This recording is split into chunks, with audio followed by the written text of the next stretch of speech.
沈小姐，我跟你说实话，这门婚事是皇上赐的，我不得不娶。但我心里的人，从来都是我的青梅顾如霜。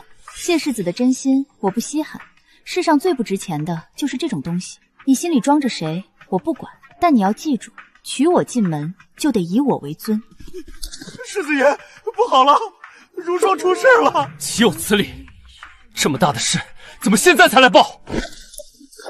小姐，将军远在边关，这谢家竟如此欺辱人，无人为您做主，这可怎么活？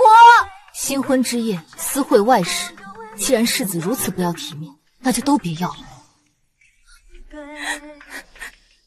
备车，我们去乾清宫。郑国将军嫡女沈玉烧，新婚之夜，夫君因外事弃我而去，今日我跪在这里，求陛下主持公道。新人结发礼，从此白首不相离。世子，不好了，如霜姑娘3天3夜没吃东西，已经晕过去了。岂有此理！如霜晕倒，怎么现在才来报？你们怎么伺候人的？定亲时，谢知远便说过他的心上人是他的青梅顾如霜。如霜身世可怜，只叹我双亲也是看中你们将军府的前程，逼我接下圣旨。若非皇上赐婚，我便是拼出命去，也要娶如霜为妻。所以，这就是谢世子今天来的目的吗？哼，听说沈小姐是名门闺秀，皇后都赞你贤良，想必你进了门也一定能容得下如霜。新婚3日回门后，我希望你和双亲说，为我纳了如霜进门，这是你作为正室夫人该有的气度。谢世子，还未成亲，你便要求我答应为你纳妾，你觉得这样好吗？如霜已经够委屈了，为了我们成亲，她都搬到了别院避你的锋芒，难道你不应该感恩吗？我答应她只委屈这一次，你过门后便操持纳妾之事。姑娘，要不咱们不嫁了？不嫁？哪有这么简单？皇上之所以把我赐婚给谢知远，为的就是制衡父亲的兵权，岂会容我说不嫁就不嫁？我曾派人打听过，知道谢知远对他的青梅宠得如珠似宝。母亲，求你成全我和如霜的婚约。她一个宦官之女，别说做你的正室，即便是做妾，我也不答应。来人，把顾如霜给我扔到岭南之地。你若把如霜送走，那我便终生不娶。本以为两人就此作罢，没想到顾如霜竟在新婚之夜给我一个下马威。如霜，我得去别院一趟。如霜她本就体弱，如今又因我而绝食晕倒，我若是不去看看，我怕她会出事。站住！你若今日踏出这个门，我这靖远侯世子夫人以后还如何在京城立足？靖远侯府和镇国将军府的颜面又将置于何地？沈玉韶，在你眼里，一个人的性命还比不过你那点所谓的颜面重要吗？我真是错看了你。赐婚是3个月前赐的，他若是想不开，为何不早绝食，偏偏选在你我成亲时绝食晕倒？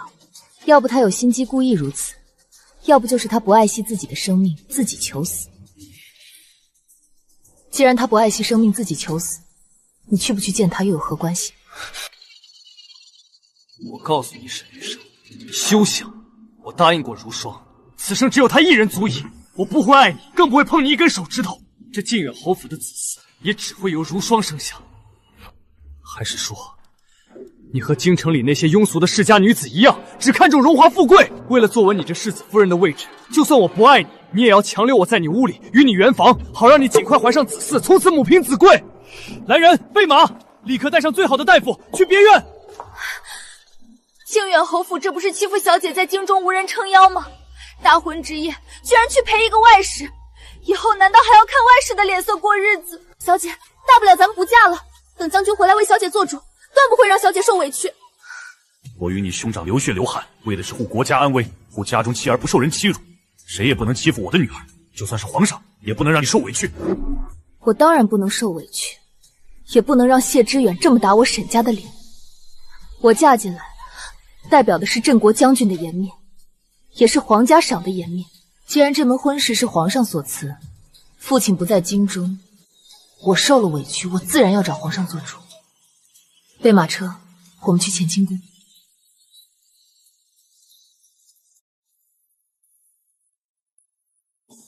今日小儿能娶到镇国将军的嫡女，实乃天大的福分，更是皇恩浩荡，多谢各位大人赏光。侯爷言重了，日后靖远侯府亦是前程似锦啊！乔儿那孩子，我们也是真心疼爱，往后定会待她如亲生女儿一般。侯爷夫人，不好了！大喜的日子，慌慌张张，成何体统？世子夫人她叫人备了马车，说要穿着嫁衣进宫，找皇上做主，取消这门亲事啊！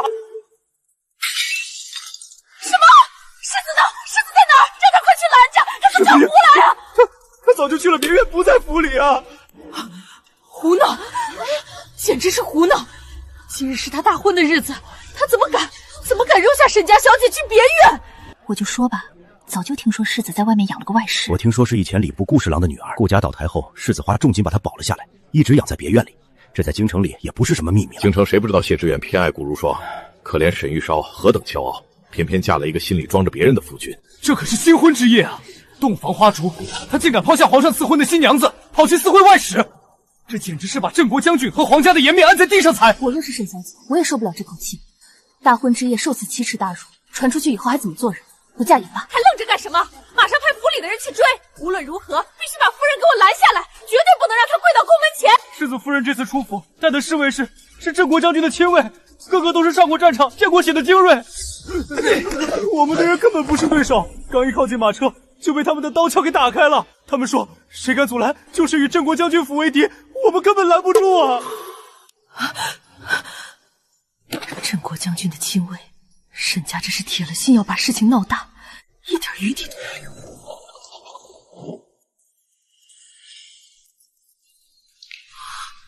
那不是镇国将军府的沈大小姐吗？今日不是她和靖远侯世子大婚的日子吗？是啊，她怎么穿着嫁衣跑到宫门口来了？这是要干什么？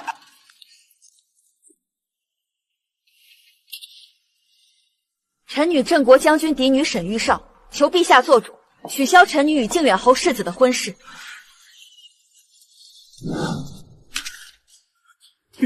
陛下，不好了，出大事了！何事如此惊慌？镇国将军嫡女沈玉韶跪在宫门前，说是要请您做主，取消她和靖远侯世子的婚事。今日不是他们大婚的日子吗？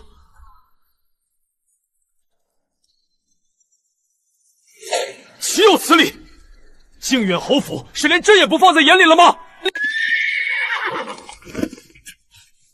沈玉韶，你在干什么？你是不是疯了？你知不知道这么做意味着什么？你要把靖远侯府的脸都丢尽吗？就因我离开新房去照顾如霜，你就要这样来逼我？你怎么敢在大婚之夜跑到宫门来闹事？你这个世子都敢在大婚之夜公然闹事，不顾侯府与皇家的颜面，跑去与你的外室共度洞房花烛，我沈玉韶又有何不敢？如霜，你怎么来了？姐姐，都是如霜的错，我没想到世子会在新婚之夜抛下姐姐去寻我，我身份低微，却惹出这样的事，请姐姐恕罪。我本是想只身一人离开这世界，绝不打扰姐姐和世子的婚事，可我终究是舍不得世子，求姐姐不要为难世子，都是如霜的错，只求姐姐，只要姐姐肯应允如霜一个位分，如霜来世做牛做马报答你。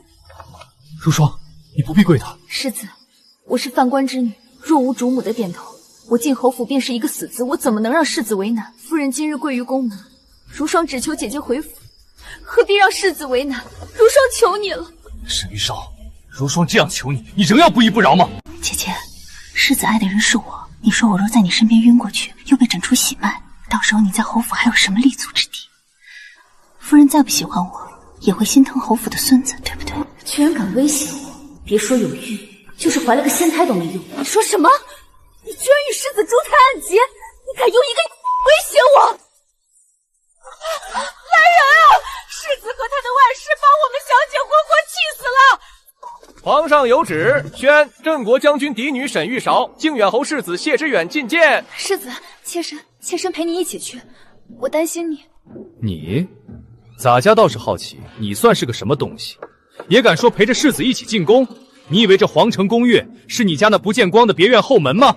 可以任由你随意进出？我没有，我只是担心世子。闭嘴！真是不知眉眼高低的蠢货！圣上只宣了沈小姐和谢世子，哪里有你说话的份儿？谢世子，管好你的人，若真这么舍不得，就让他跪在这宫门前，等着世子您出来吧。是，有劳公公了。哼，还愣着干什么？把沈小姐扶起来，动作轻点。若是惊扰了沈小姐，扒了你们的皮！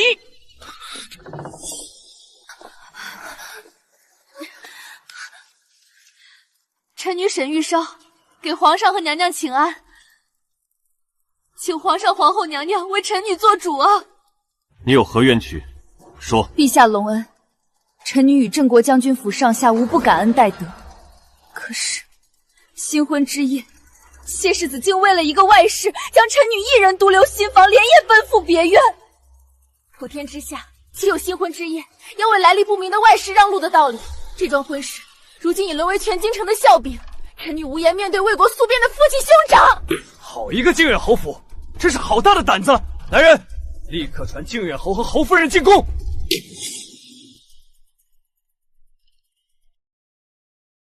求皇上开恩啊！都是犬子糊涂，被那个外室迷昏了头。臣回去一定严加管教。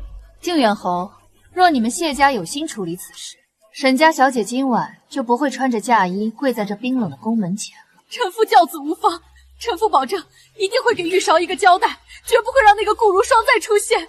求皇上开恩，如霜她如今肚子里已经有了微臣的骨肉，这是靖远侯府的长孙，求皇上网开一面啊！逆子！你怎么敢让那个外室有孕？正室夫人刚过门，你竟敢弄出一个庶长子！皇上明鉴，臣女自幼恪守规训，可臣女实在做不到，在成亲当日任由未来夫君如此践踏将军府的颜面。既然靖远侯世子与顾如霜两情相悦，连孩子都有了，臣女不愿做那棒打鸳鸯人，更不愿自己受奇耻大辱。求皇上看在臣女父兄为国宿边、鞠躬尽瘁的份上，收回成命，取消这门婚事。微臣同意取消婚约，此事是微臣对不起沈小姐，给沈家的聘礼，谢家绝不受贿，全当给沈小姐的添妆。镇国将军父子为国征战10数载，朕绝不能让忠臣寒心。沈玉烧的请求，朕允了，婚约即刻解除。至于靖远侯府，除了聘礼归沈家，明日午时前必须再赔偿镇国将军府1万两白银。微臣谢主隆恩。皇后，剩下的这个谢知远和外室的肮脏事儿，交由你处理。这等不知好歹的东西，气得朕头疼。顾如霜，跟咱家来吧。世子，臣参见皇后娘娘。民女顾如霜参见皇后娘娘。好一个我见犹怜，难怪世子失了分寸，做下这种大逆不道之事。顾如霜，你可知世子为了你和沈小姐退了亲？听说你还有了身孕。回禀娘娘，民女从未想过要破坏世子和沈小姐的婚事。民女身份卑贱，只求能跟在世子身边，为奴为婢，此生便心满意，什么也不求。什么也不求，真是一个痴心人啊！既然你们情比金坚，连皇上的赐婚都能舍弃，本宫若不成全，岂不是显得不近人情？好吧，本宫成全你。娘娘，你是说……来人，奴婢在。端酒来，本宫要亲自赐酒，祝他们二位情深不移，白头偕老。把酒递给他们，喝了吧。喝了这杯酒，从此以后你们便可名正言顺的在一起了。如霜，我们终于可以在一起了。谢谢皇后娘娘成全。酒也喝了，本宫的祝福也送到了。不过还有些规矩，本宫需要提前跟你们讲清楚。娘娘请讲，臣一定谨记。顾如霜，本宫记得你是犯官之女，按照我大周历例，犯官之女永世不得为正室，这一点你可知晓？就算你今日进了靖远侯府，自外的长孙，你也永远只能是一个妾室。是，民女臣妾明白。好，你们不后悔就行。本宫也乏了，都出宫去了。这门恶心人的亲事，我沈玉少退了。世子新婚之夜为外室逃跑，我夜跪宫门逼他现身，皇上已下旨退婚，本重罚靖远侯府1万两白银。靖靖远侯府算什么东西？敢这么欺负我们将军府的大小姐！我们这就带人去把那小崽子给绑回来！咱们镇国中绝不能收这窝囊气，烧了他们侯府！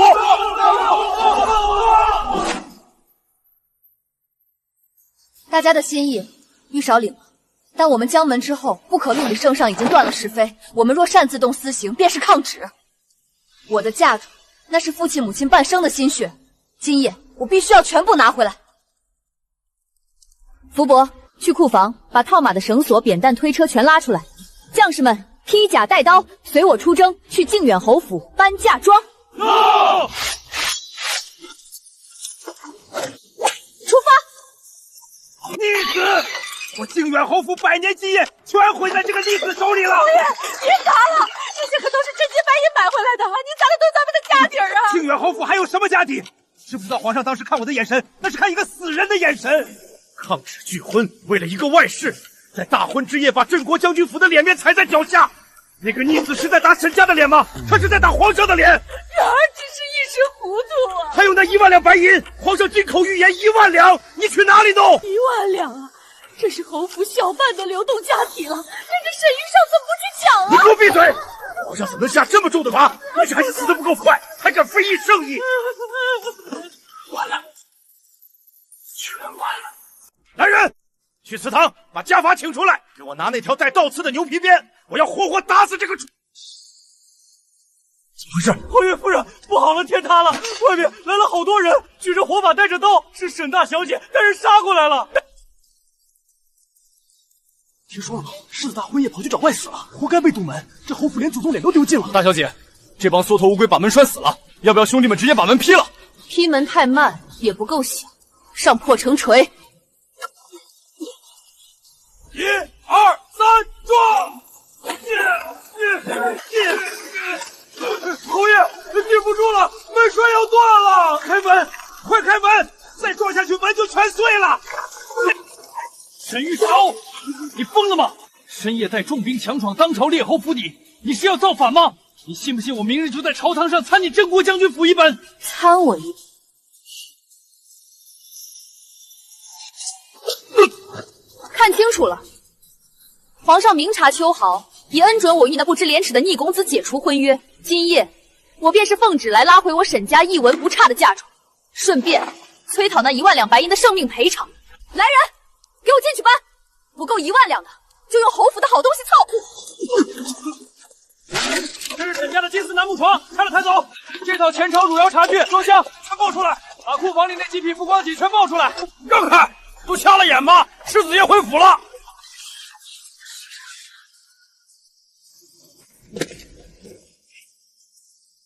如霜，我就说皇上和皇后娘娘是明理的，定会感动于你我生死相随的情谊。都是世子爷疼惜，如霜和肚子里的孩子全指望您了。定是皇上下旨解除婚约，把沈玉少赶出去了。他这是在气急败坏搬嫁妆。哟，沈家姐姐，这大半夜的，怎么如此兴师动众搬东西啊？也是，强扭的瓜不甜，世子爷的心不在你这儿，你赖在侯府也是独守空家，平白让人看笑话。姐姐别太难过，你家世显赫又如何？女人终究要看能不能留住男人的心。刚才在宫里，连皇后娘娘都被我们的真情打动，亲自赐下白头偕老酒成全我们。等我生下长子，定让他感念姐姐今日的让位之恩。这女人是个疯子吧？刚才没听见倒赔1万两吗？还搁这炫耀呢。沈玉少，既然你还算识趣，自己搬着嫁妆滚出侯府，我也不追究你闹事的罪过了。从今往后，你走你的阳关道，我与如霜过安稳日子，两清。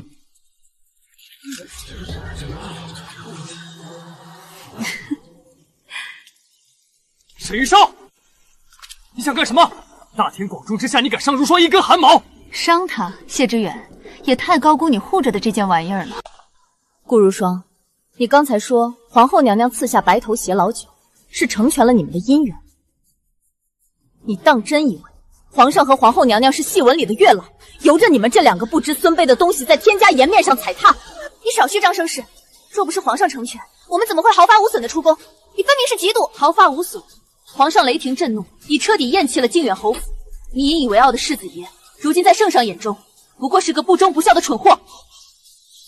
睁大狗眼看清楚，这些除了我的嫁妆，还有圣上亲口降旨命侯府赔偿的1万两白银。你心爱的男人为了你这可歌可泣的爱情，已经掏空了整个侯府的家底。世子真是个败家子，以后哪还有前程可言？外室还跟那炫耀呢，马上要跟着喝西北风了。好痛，世子爷，我的肚子好痛，好像有钝刀子在绞。如霜，你怎么了？快去请大夫！你们这群废物还愣着干什么？有人献的东西，还不赶紧把他弄到后院去！嫌我靖远侯府先丢的脸还不够多吗？大小姐，嫁妆你全部装车。咱们府上的东西，连一根势头都没给这污秽之地留下。回府。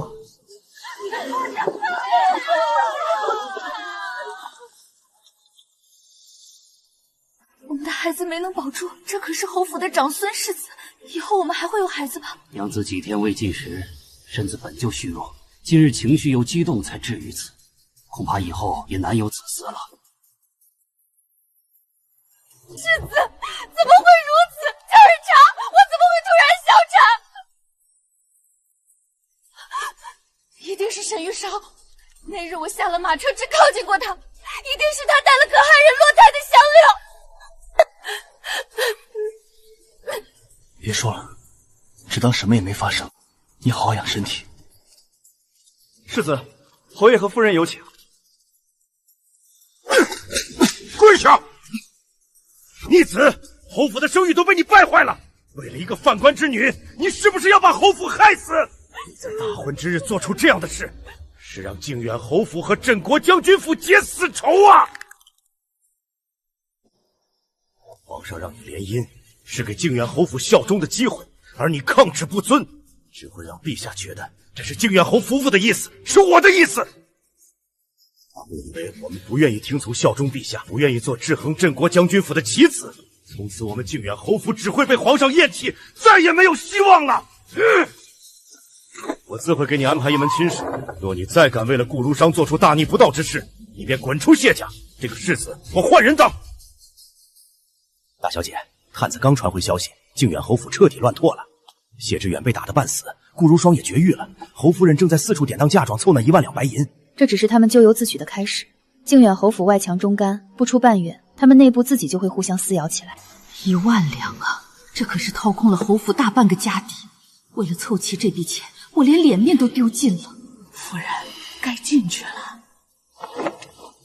玉韶啊，知远那孩子糊涂，侯爷已经动用家法将他打个半死了。这1万两银票，我今日亲自送来了。不管怎么说，两家也是世交，这事儿就当误会，就此接过。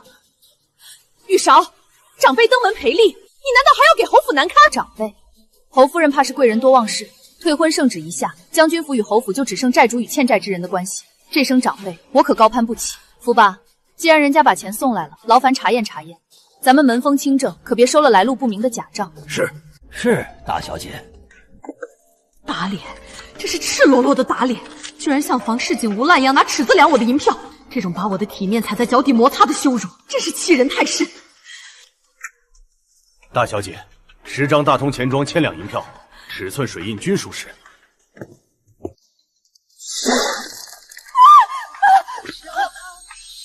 从今日起，镇国将军府与靖远侯府再无瓜葛，劳烦夫人转告侯爷，日后再敢打着将军府旗号招摇撞骗，休怪我翻脸无情。届时这把匕首就不只是钉在桌子上了，我必定亲自登门，让你们见识将门的规矩。夫人，请吧。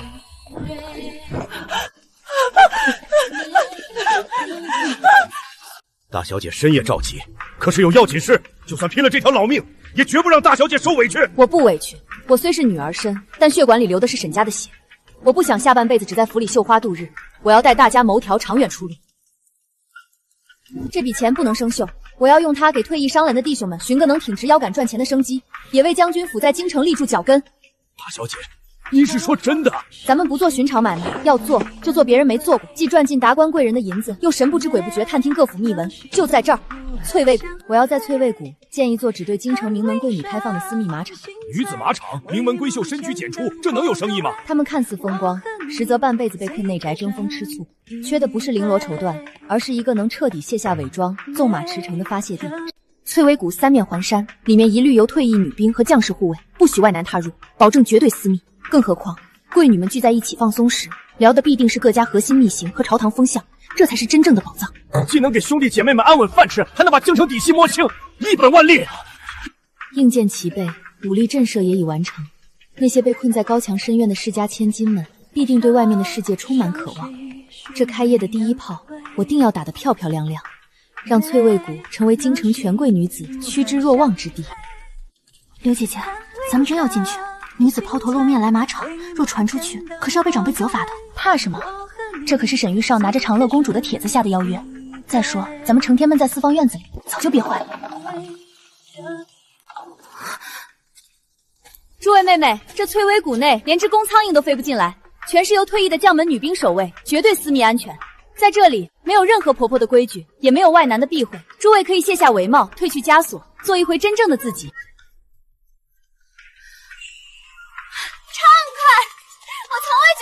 畅快不？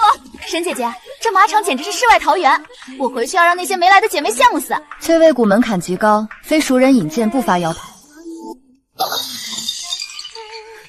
不要脸的商贾坐台，满身铜臭味，简直丢尽了世家女子的脸。那个被谢哥哥抛弃，本该沦为京城笑柄，躲在家里以泪洗面，他凭什么还能日进斗金？凭什么被世家贵女们众星捧月？小姐息怒，滚开！他这般张扬，分明就是在打靖远侯府的脸，是在向我的谢哥哥挑衅。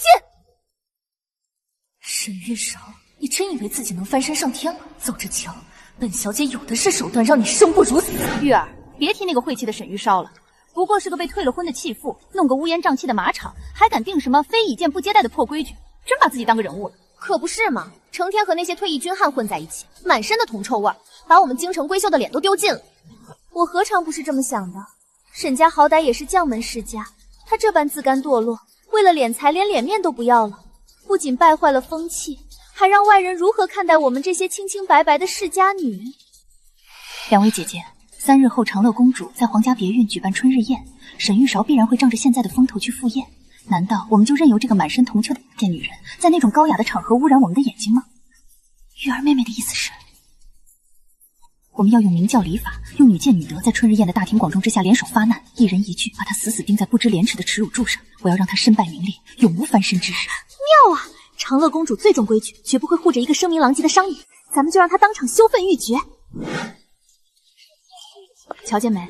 那就是沈大小姐。听说带兵要回了侯府1万两赔偿，扭头就跑去城外开马场了。真是家门不幸，好好的世家女干起商贾的低贱营生，天天跟退役老兵混在一起，这名声算是彻底烂透了。哟，这不是咱们京城如今大名鼎鼎的沈老板吗？怎么不在你那乌烟瘴气的马场里和粗鄙武夫厮混，赚那些散碎银两，倒有闲情逸致来污染长乐公主的高雅之宴了？姐姐快别说了，沈大小姐现在可是日进斗金的商贾呢，只可惜这满身的铜臭味，熏得咱们这些姐妹连呼吸都觉得俗不可编。可不是嘛，但凡知道点礼义廉耻的名门闺秀，哪有抛头露面去做买卖的？也难怪可大婚之夜会被世子爷嫌弃。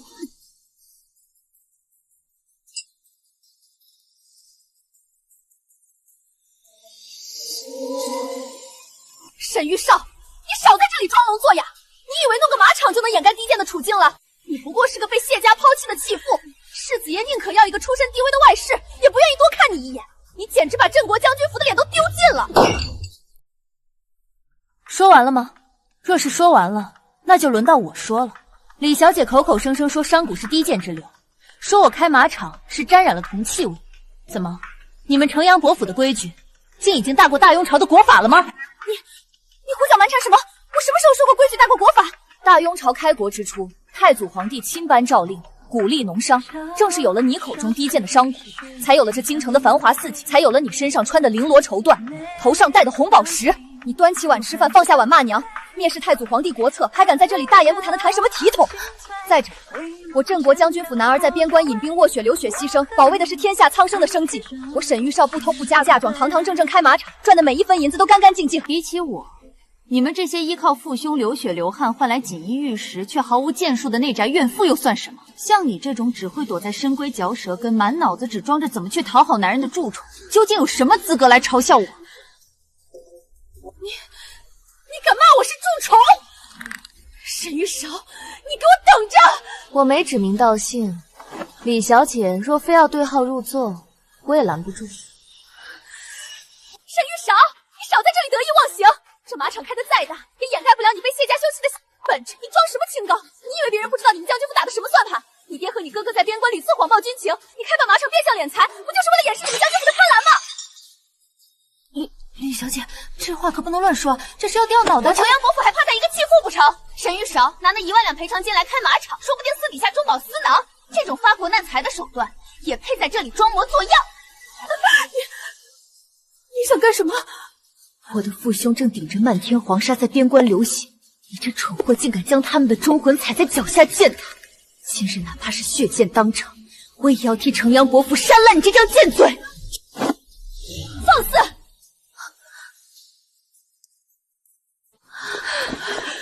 参见公主殿下千岁。本宫方才听的是真真切切，城阳伯父好家将，一个未出阁的女子竟敢妄议边关之共政，你有几个脑袋够砍的？臣女只是一时糊涂，绝对没有诋毁镇国大将军的意思，求公主明鉴啊！随口胡言！镇国将军府一门忠烈，10万镇国军正在边关吃风咽沙浴血奋战，用雷里白骨筑起我大雍朝的屏障。你所谓的一时糊涂，便是往这些保家卫国的将士身上泼脏水。你的心肠是被狗吃了吗？公主饶命，臣妾真的知错了，求公主看在我父亲向朝廷的份上，饶过臣女这一回。少拿城阳豪来压本宫，教出你这种女儿，简直是丢尽了脸面。今日是你敢妄议军政，明日是不是还要妄议皇上？臣女谢公主殿下主持公道，清者自清，镇国将军府的忠心，天地可见。只是不知李小姐这般言之凿凿的污蔑臣女的马场是变相敛财，到底是她自己蠢笨无知，还是有人故意在背后推波助澜，企图乱我大雍军心？这是父皇昨日在前朝拟定的嘉奖令，本宫今日特意求了父皇，带到这春日宴上宣读。镇国将军府嫡女沈玉韶听旨。臣女沈玉韶恭领圣训。奉天承运皇帝诏曰，镇国将军嫡女沈玉韶将名下马场全部盈利用于筹措精锐战马。1月前，沈玉韶将1000匹西域良驹无偿国捐赠延眉朝廷，解了我战子之急，特降旨嘉奖，赏赐玉质金匾1面，黄金1000两。钦此。臣女叩谢圣恩。臣女身为嫁门之后，这本是分内之事，不敢居功。你方才说沈小姐满身铜臭，1000匹战马，这样的铜臭味，我大雍朝鬼恐太少。而你这种自诩聪慧的世家女，除了用狭隘的心思去揣测国之栋梁，你有过一丝的贡献吗？拿敛财去污蔑捐献战马的忠烈之后，简直是蠢毒至极。城阳伯府的脸今天是彻底被他丢尽了。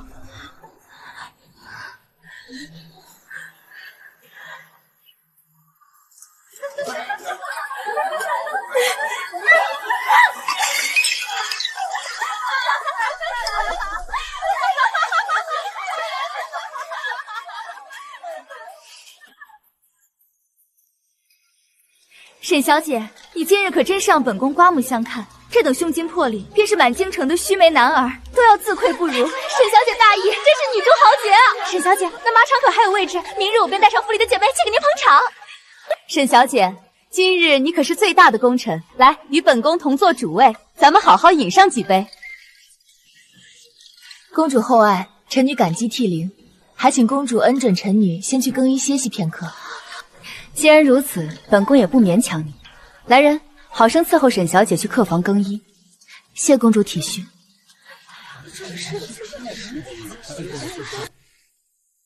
知远，哥哥，你怎么会在这里？玉儿妹妹，你受委屈了。知远哥哥，他们都欺负我，沈玉韶那个欺负我，我没脸见人了。对不起，玉儿，是我不好，是我没能护住你。我虽在府里养伤，但实在放心不下你，便偷偷买通管事混了进来。玉儿，你这般聪慧，难道还看不透他今日为何要这般发疯的针对你吗？为何？还能为何？自然是因为嫉妒。他真正恨的是我这颗心根本不在他身上，而是在你这里。他嫉妒你的家世，嫉妒你的美貌，更嫉妒你能得到我的真心，所以他才故意哗众取宠，就是为了当众践踏你的颜面。原来如此，那个毒妇自己留不住男人的心，便用这种下作的手段。玉儿，你信我，我要让伯父尽快定下婚期，给你10里红妆，让你做这京城里最尊贵的世子夫人，把沈玉韶那个毒妇永远踩在脚下。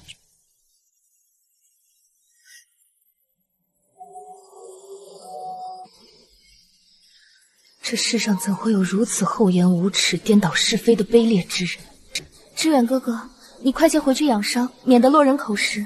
我一回府便去寻父亲哭闹，我也要逼他即刻定下我们的婚期。好，我等你。玉儿，让你受委屈了。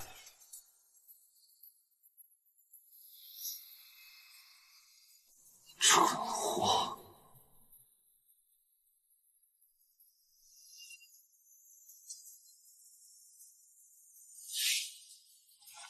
那是沈玉韶的裙锤，他刚才就在这附近。若是他将我私会旁人的事捅出去，我的筹谋岂不是全完了？玉韶，你等等！我以前简直是瞎了眼，顾如霜成了绝育，李玉儿是个只会大呼小叫的蠢货泼妇，他们加起来连沈玉韶的一根头发丝都比不上。若是没有退婚，今日在春日宴上风光无限的便是侯府。只要我低头认错，女人都是心软的，说不定就能破镜重圆。玉韶，方才在假山那边，你都听见了是不是？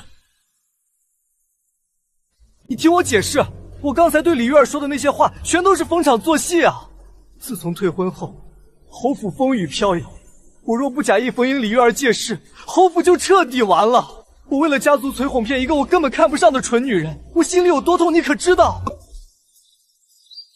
不过是个玩物，也配痴心妄想嫁给我？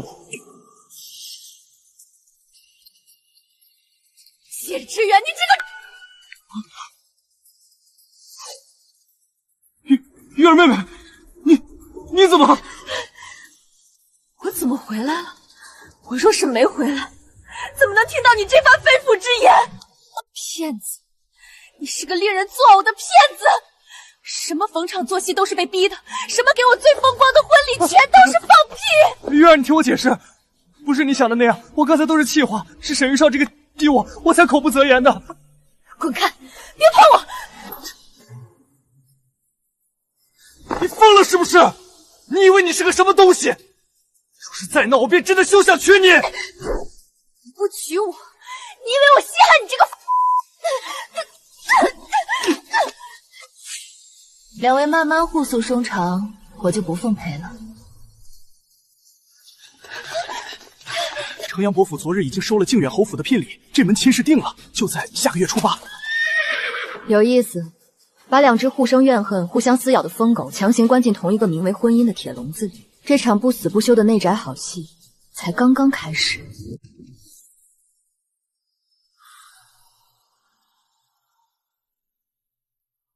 碰我，你也配？李玉儿，你疯了吗？今日是你我大喜的日子，你这般作态，成何体统？体统？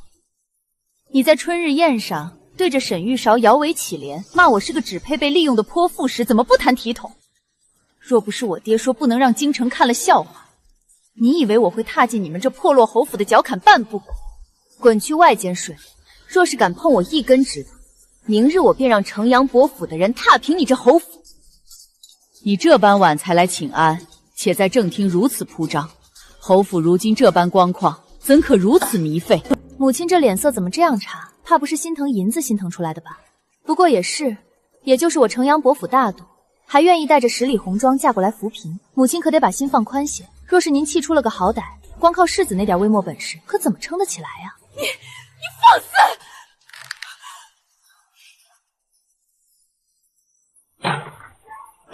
还在装模作样，看什么公文？同僚都在笑话你是个被退婚的，你还有脸在这里装清高？你闹够了没有？这里是书房！窝囊废！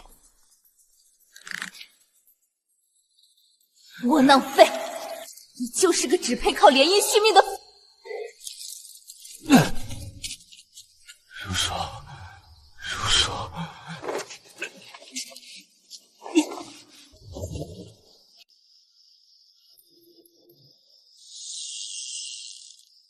世子爷，您怎么这个时候来了？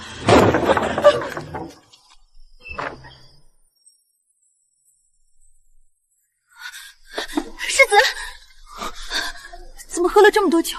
可是正室夫人给您气受了。如霜，我只有你，我真的只有你了。那个泼妇，她根本不把我当人看，她践踏我的尊严，我可是堂堂靖远侯世子，他怎么敢？世子受委屈了，都是双儿没用，双儿出身继位，若双儿有那样的家世，哪怕豁出这条命，也绝不让世子受半分委屈。你别这么说，是我对不住你，在我心里，你比那个只会仗势欺人的我强上10000倍。世子快尝尝，这是双儿亲手熬的参汤。世子是做大事的人，千万不能伤了根。夫人，不好了！世子爷他吞吞吐吐的做什么？没用的死丫头，天塌下来了不成？世子爷一大早就没去当差，把那个姓顾的接进府里来了，直接越过了您，安置在离书房最近的秋水阁。侯夫人去拦都没拦住，世子爷还放话说您若是容不下那个外室，就让您滚回伯府。好一个谢知远，好一个不要脸的狐狸精！我堂堂城阳伯府嫡女，带着十里红妆风光下嫁，他居然为了一个残花半宿，公然将我的脸面踩在脚下！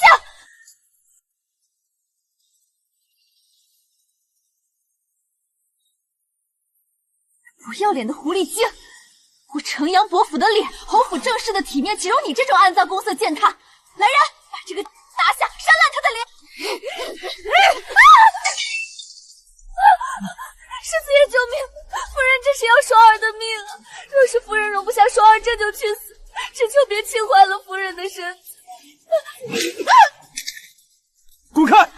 我看谁敢动他一根汗毛！李玉儿，你疯了不成？你看看你现在这副青面獠牙的坐态，哪有半点世家主母的度量？简直是个市井泼妇！你说什么？你骂我是度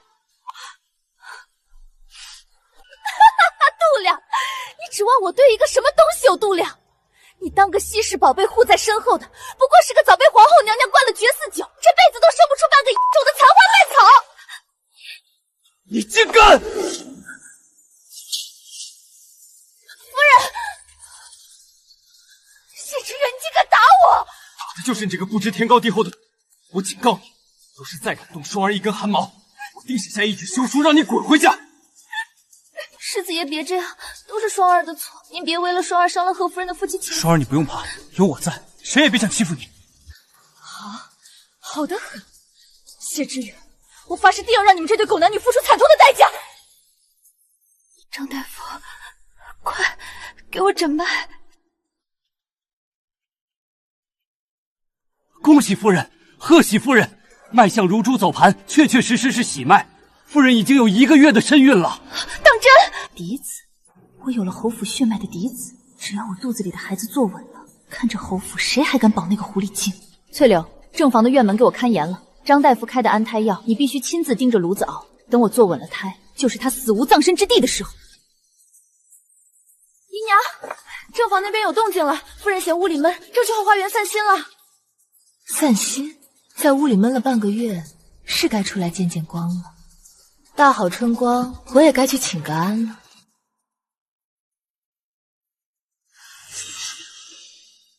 没看见世子夫人在此散步吗？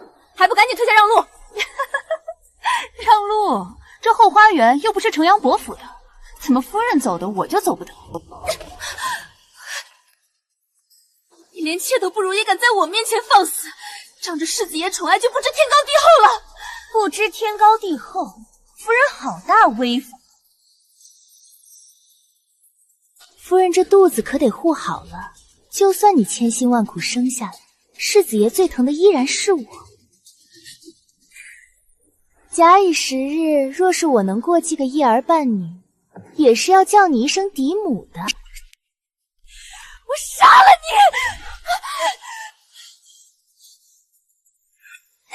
你这不要脸的娼妇，绝无的扫把星，凭你也配踢我的孩子？我今天非撕烂你这张喷粪的嘴！放手！你这个疯婆子！救命啊！世子夫人要杀人了！狐狸精，让你咒我的孩子！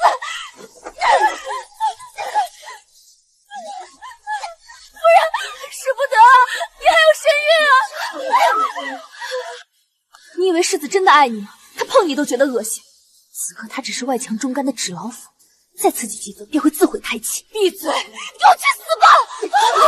我的肚子，我的孩子，救我！天哪，夫人，你怎么这么不小心自己摔下去了？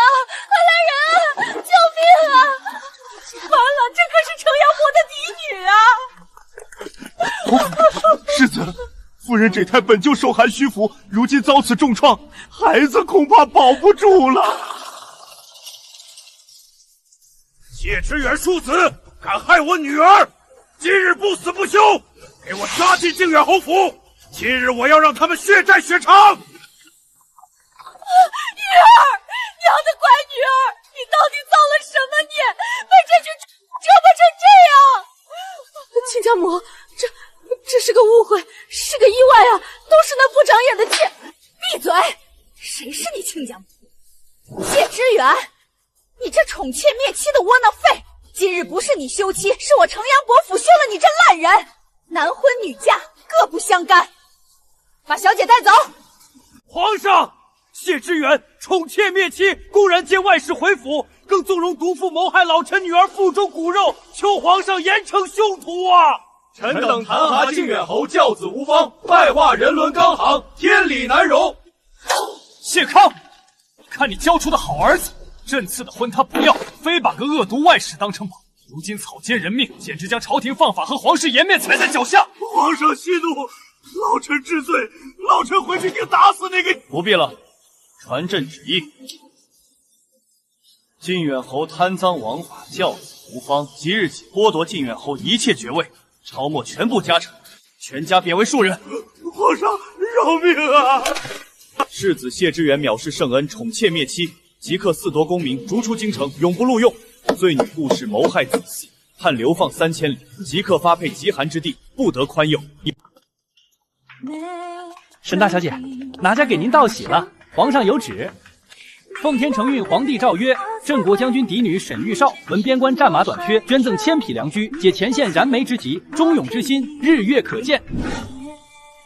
县主，此去边关路途遥远，您千万保重。这几十名兄弟都是从死人堆里爬出来的，定能护您周全。福伯放心，我们沈家儿女不畏风霜。边关的烈酒和狂风，长河与落日，才是我们将门儿女的真正归宿。这京城赖杂事儿，彻底与我无关了。谢家、城阳伯府的下场，皆是咎由自取。从今往后，海阔凭鱼跃，天高任鸟飞。